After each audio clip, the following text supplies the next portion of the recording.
Welcome back to Tea and Poetry. I've got an orange Olipop that I put into my own little cup with some ice because I like to see the bubbles, and it tastes better. Very tasty.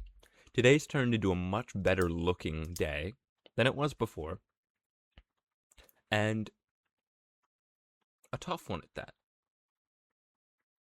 in the sense of writing. Today's episode is going to focus on publishing poetry and what makes it so challenging. Now, I've had poems published, and I published my own poetry book, but getting poems published is not an easy thing. To get poems published, you have to do one of a few things, which is you either have to know someone, which that's in most things, you either have to fit a theme, you have to be campy, or you have to be good. If you want to be corny with your poem, corny. Actually, horny is another one. If you want to be corny or horny with your poem, it does not matter if it's good. A general audience will enjoy that. A general audience is raunchy and or looking for something easy to understand. Now, not to say that art can't be simple, it's just there's no abstraction. It's you bought this book for $2 at the grocery store. You know what you're getting, and that's what you want. And that's a large amount of poetry. And that's a lot of the stuff that gets published because it doesn't take a trained mind or a trained eye or critical thinking to understand it. Roses are red, violets are blue will be ground into the ground until it's done. And even then, it'll be done again. And many poems will be like that. There's authors that'll send out basically the same thing a billion times, and it'll keep working because the standards aren't super high. Fitting a theme, that is much more achievable of a way. So if you're looking to get published, what it can help to do best is to find a journal with a theme that you want to submit to. Or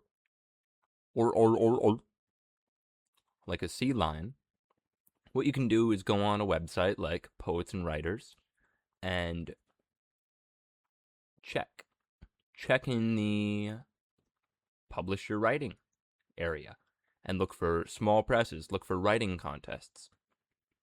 Check the themes of those pages and then write after those themes. Or if you even have a poem that already fits those themes, then go after that. That's something that I've done quite a few times, and I've gotten rejected up and down the walls. And that's okay, because it gave me experience. And many of them will actually give you a response. And they'll say, this is what you could change about this poem to make it fit better. And many of them are good at giving that. Now,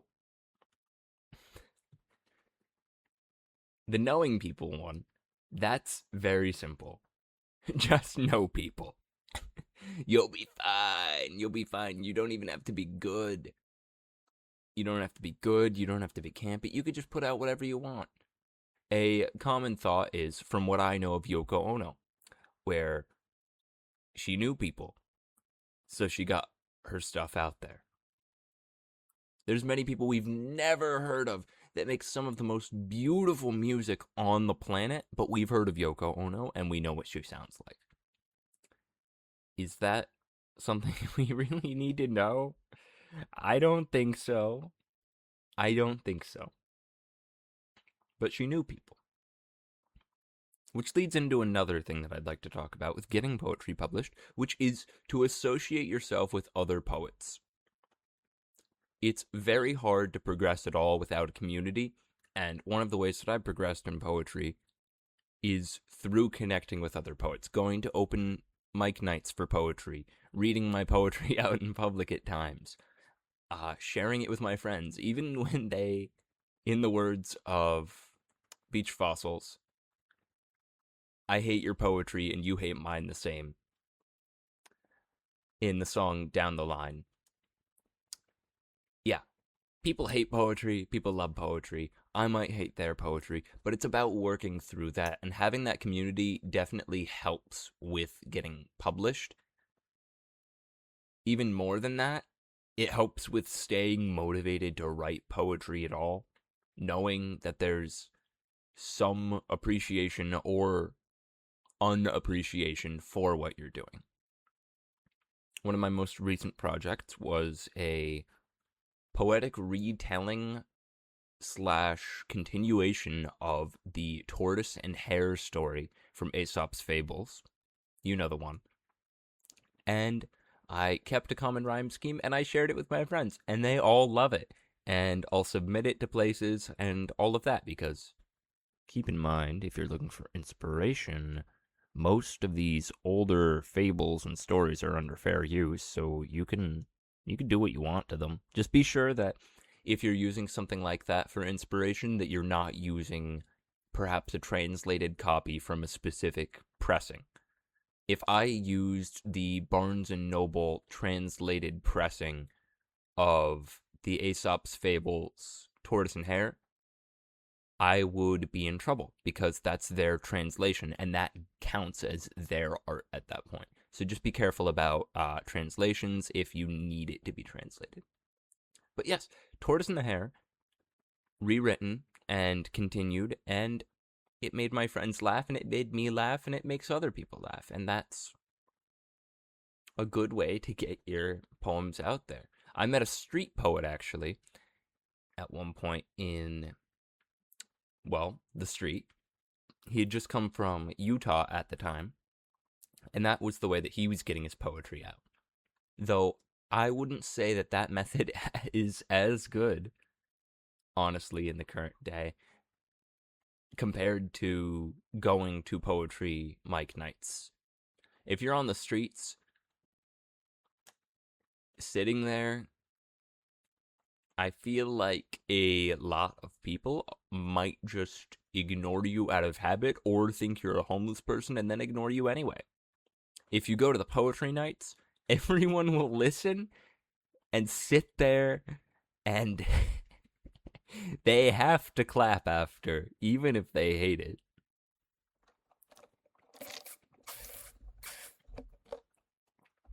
And that's okay. And that can be helpful. That helps build that confidence. At times, I've even recorded myself reading poems just to myself, and I put them out there on the internet. Sometimes I write a poem based on something that I saw on the internet. You've got the whole world of information in your pocket. You've just got to use it, or whatever the old may say. Yeah. Another good resource on poets and writers is just to type in the small presses, as I was talking about. I would say that because the small presses are going to be a lot more receptive to if you just message them. If you try and dry message Penguin Publishing or any Random House subsidiary, you're getting nothing back 90% of the time, and you might get blacklisted from them, because usually it's an agent copying and sending your things to them. If you message a small press, you may be getting to them at a time when they have too many people submitting to them, but you're more likely to get a response, and you're more likely to get actual thoughts on your writing and actual interest, rather than just, yeah, let's follow up on that next week. Just swing by the office. We'll follow up on that. Trust me. 18 months later. And you'll just get nothing in response from a lot of the big presses.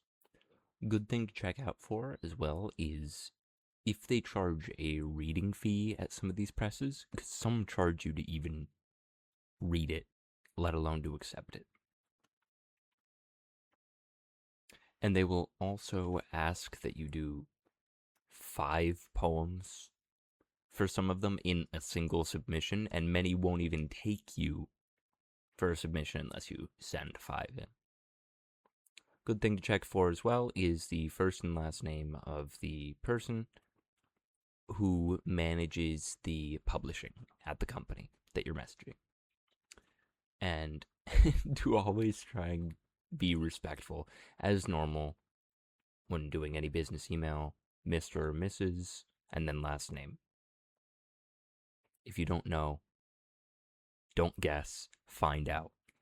Because there's nothing worse than a guess, especially if you end up on a phone call with someone and you know their first and last name, and then you go, well, excuse me, Mr. Ripley. And then it's a woman who picks up the phone, and then they go, actually, it's Mrs. And then you just want to hang up. Now, while we're here, we're actually going to submit to a poetry competition, just to show how easy it is, while not actually showing you anything because this is an audio-only podcast. Ignore that, though. So, we have the option for the Rattle Poetry Prize to do anything. Anything at all. Any amount of line, any amount of all of that. However, each would be. But 4 poems. Send up to 4 poems. So I'll write one here on the spot. What do we want to do it about? Now, we've done quite a few poems on here up to this point. I'm thinking, you know what? I had a bird named Femur, and I think we'll write one about a femur. Why don't we write a little poem about the largest bone in the body? Not the strongest muscle, though. That's the butt. No, I'm not questioning that. It is. It is. So where do we want to start here? So we've talked about some methods for forcing creativity or encouraging creativity. So first I'm just going to write femur on the page. So bone, ossify, calcium, strength, stability, life, transport. I'm going to put mother on here as well. Human, animal, and I think I actually have something to go off of based on this. So,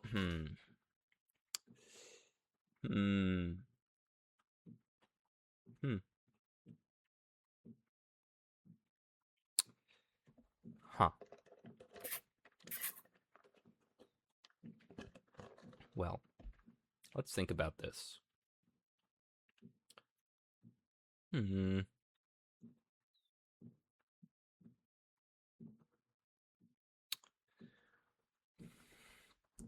I'll go for some alliteration on this one.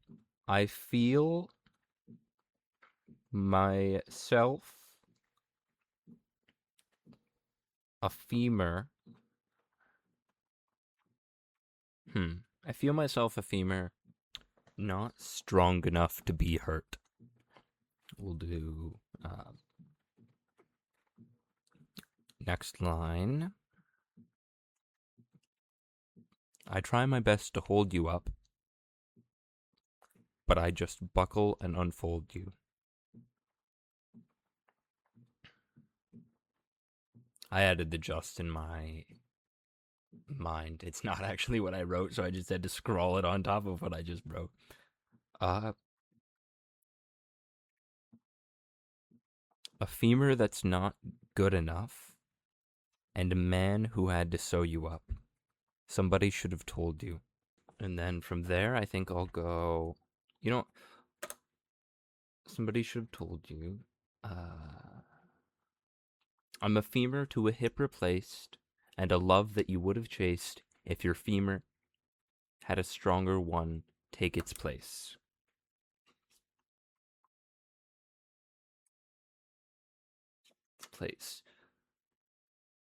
But no, I'm not. But no, I'm a femur that's not strong enough. And I'm the one you feel the cold through. Hmm.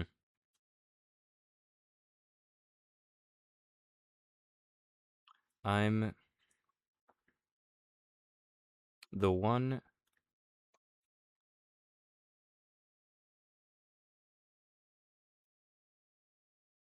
loves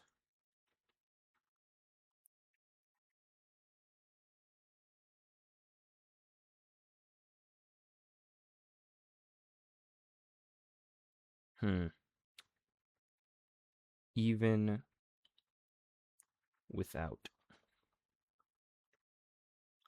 old you. Even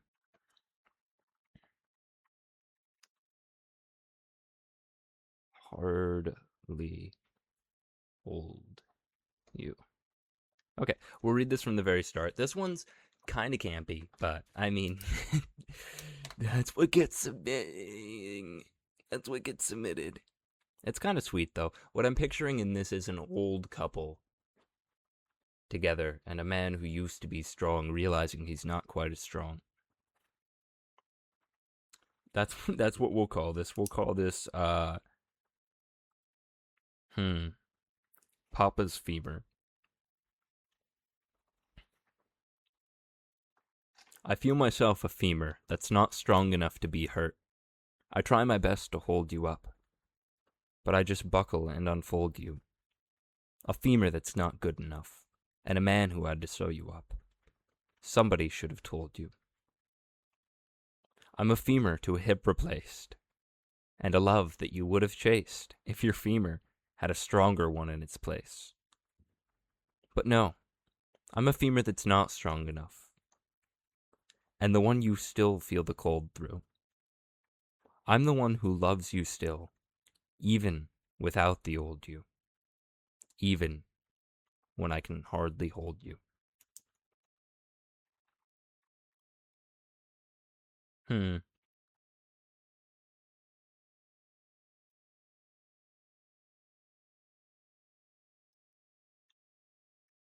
Yeah, Papa's femur.